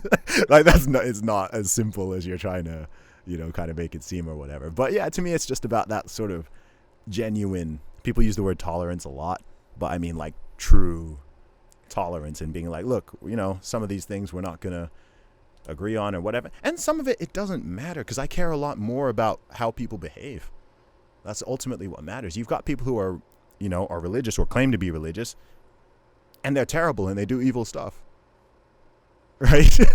And then you've got people who are not religious, don't believe in God or whatever, and they're great and they're extremely moral and they're whatever. So to me, those details are almost like they're just details. Like, it doesn't, what's going on in your head It matters to a degree, but what matters a lot more is how you treat other people, what you do in your life, how you live your life, what you're, that's really what matters. So wherever that stems from, whether that stems from that religion or that one or that one or that one or none of them, or like maybe cherry picking. I like that bit from Hinduism. I like that bit from Buddhism. I like that bit, like whatever helps you live your life and be a decent person and treat people well. I'm on board. I'm on board. I don't care. Maybe I'm a little bit unique in that regard. I don't think everybody, certainly not every religious person thinks like that, but that's ultimately what it kind of boils down with to me. It's like, look, like just live your life well, treat people nicely. Yeah. Don't be an a-hole. Well, that resurgence is probably coming back from just a lack of tradition that, is the United States. The traditions that we can relate back to are these, Judeo-Christian, things that most people had the religious background in, and those things have cultural and societal, traditions, whether it's, the Judeo side, having that Shabbat dinner, or, even going to church. Like, church is like a huge sense of community. Of course. And I know so many people, I'll go sometimes, like, just they'll go. Yeah. And just like to be able to connect, take that bit of silence, to learn and connect with people, whether they think the same way you don't. It's massive. Yeah. And it's also where a lot of charity stems from. A lot of charity stems from religious institutions, or some of them might be more secular now, but were started as offshoots of a church or another religious society or whatever. Because charities, as far as I know, with every religion I'm aware, have some decent knowledge of, like, charity is a very core part of it, right? Living your life in a certain way and helping other people, like, within your capabilities, whether that's financially, whether that's whatever. And look, like, again, like I said, wherever these tenets come for someone, ultimately, to me, it's like, it doesn't, that's a question we'll know when we all die, right? We'll know when we all die. But ultimately, wherever those tenets come from and those behaviors come from, those are things that we generally all agree are good. It's good to live your life righteously. It's good to not lie and not steal and not cheat and not kill. It's good to respect your parents. Yeah. It's good to give to the needy, help other people, live your life in a way that other people respect and look up to you, and uses your talents and abilities to help others. All that, like, it's like there's a stone tablet that had 10 of those things. Yeah. Like we just recited that. Yeah. So this is the thing. It's like look, there's the details of it, and there's that and there's that, but like the core stuff is like, look, like, if you do this, then we'll all be all right, man. Like, we will be okay. We got into religion and politics, and that's all good. Philosophy again, but I really wanted to go with back in the music side, because I want to know, like, who's you got producer. Influential producers you have, people that inspire you. So you see under here, we got all the synthesizers in here. 2 of the roommates are techno producers and DJs. So it's gotten me, from doing the audio side of this stuff, to really listen and learn when I produce or engineer, just audio for podcasts and stuff, like to learn what these guys do and do that. So are you making beats? I don't make beats. Who's inspiring you just on the production side, though? Okay.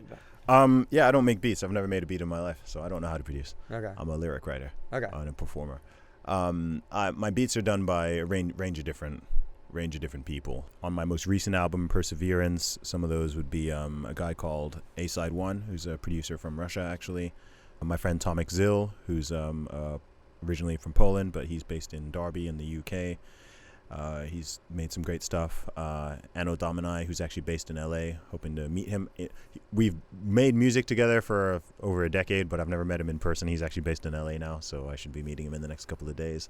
So, but I work with a range of different producers on there. In terms of hip hop in general, some of my favorite producers would be DJ Premier, Dr. Dre, the Neptunes. I like. Might be my top 3. Timbaland. Okay. Kanye West. So Kanye's great. Just man. Blaze. Do you know yeah. Gesaffelstein? Do I know? Gesaffelstein? I don't think so. He's a techno DJ, but he works a lot with Kanye West. Oh, okay. What's his name? The Weeknd. Oh, yeah. His whole new album was produced with Gustaffelstein. Oh, okay. He's this techno DJ who's just unreal producer and engineer who works with a lot of hip hop artists. Oh, interesting. On producing tracks. So again, Weeknd paid him enough to work with him on producing an entire track, Fair a whole enough. album together. Okay. Definitely a real cool dude to check out. What about other musical inspirations, like outside of hip hop, that inspire you? I'm mostly a hip hop head, to be totally honest with you. I mostly listen to hip hop. I listen to a little bit of dubstep. I listen to a little bit of everything else, but I'm like 98% hip hop. Okay. Yeah, and I always have been, to be honest. Yeah, because I watched that Jimmy IV Dr. Dre documentary. Oh yeah, I haven't seen that yet. I'll watch that at least once a month, just even while I'm working, like just to get inspiration with those two, just evil geniuses and the music and the production that they've done. Jimmy Iov's worked with so many different rock stars too, connecting with Dr. Dre and then building on Interscope. And what's his record company? It was Death Row into Aftermath. Yeah. Just their idea of just how to find talent and giving really great producers and artists their own branch and just, okay, here, you become the own head of your own label and creating that idea and getting these guys to go out. And Dr. Dre. I do need to watch that, actually. 50 Cent, Eminem, he does. Are they in it? Yeah. Oh, okay. It tells their stories and like all the guys Jimmy Iovine worked with. Okay. From starting with John Lennon and then getting into Fleetwood Mac. Okay. Tom Petty. And even like there's a few sessions of Dr. Dre in a studio and he takes his Marvin Gaye song and puts this hip hop fusion to it and you're just like, whoa. That's just he was doing for fun. He's never gonna let that one out or let that one go. It's beautiful. Okay. And it's really, really great. Again, finding your creative side and your inspiration and connection towards those things. I'll check it out because I like watching stuff that just generally inspires me. So I'm sure that'll be well up there. Fantastic. Well, dude, thank you for coming out. You're welcome, man. It's been a pleasure. Right there. And I want to say that just your rationality just gives you a lot of wisdom, man. It was great. Thanks, just coming in here, just having a conversation with you, getting to listen to you talk on all these other shows. And, before we came out here, the powerful message you're trying to portray and get out to the world because there's no stopping it. There's no stopping how many people you can connect with and what you can bestow on others. So I appreciate it. Keep at it, man. I will. Don't worry. And please let people know where they can find not just your book, your music, but, watch those great viral tweets of yours. Sure thing. So you can follow me on everything, Twitter, Instagram, Facebook, and YouTube at zubymusic. That's ZUBY Music. My main website is zubymusic.com. You can check out my latest album, Perseverance, and my podcast, Real Talk with Zuby. Those are on Spotify, iTunes, YouTube, all the usual places. Just search Zuby Podcast or Real Talk with Zuby, and you'll find me there. And my book, Strong Advice, is also available on my website, teamzuby.com. So, yeah, you can go check that out. The paperbacks are currently sold out, but the ebook is available always. Badass, man. I have one more question, too. What was the craziest person that you've sat down and interviewed with? The craziest person I've sat down and interviewed with? Yeah, just like the most, like, just, whoa. I couldn't believe that person was like who they... Wow. I don't know. Because you've done a bunch recently. You've done a bunch the past 6 months, we'll say. I don't know. You mean guests on my own podcast, or? Could be either one. Who's just either like, wow, one. this person's a crackpot. I can't believe, they come off completely different as they do to everybody else in the world. Man, I'd have to think. There's no one that comes to mind immediately. Everyone's been pretty reasonable, to be honest. Okay. Yeah, I might need to interview more crazy people. Point you in the direction of some crazy people. And guys, thank you guys so much for tuning in. If you're listening to this, make sure you hit the subscribe button on iTunes, Google Play, Stitcher, SoundCloud, Spotify, everywhere a podcast can be consumed and listened to. And if you're watching this on YouTube, go ahead and hit that subscribe button, hit the like button, go check out Zuby's page on YouTube right now because you're watching this, you're looking at me here. And guys, go check out all the merch we got. We got brand new merch, bus shirts, bus mugs, phone cases. I want you to buy me ad space on your stuff, on your backs, on your phones. That's why we do it. So go out there, go buy that merch. And India, we're coming for you. India, January 1st. So go check out that video. And if you're out there in India, let's connect. Let's find a way to work together on all the projects that I currently have and any cool or interesting video projects you got out there. So the bus driver experience is out. Thank you guys for tuning in.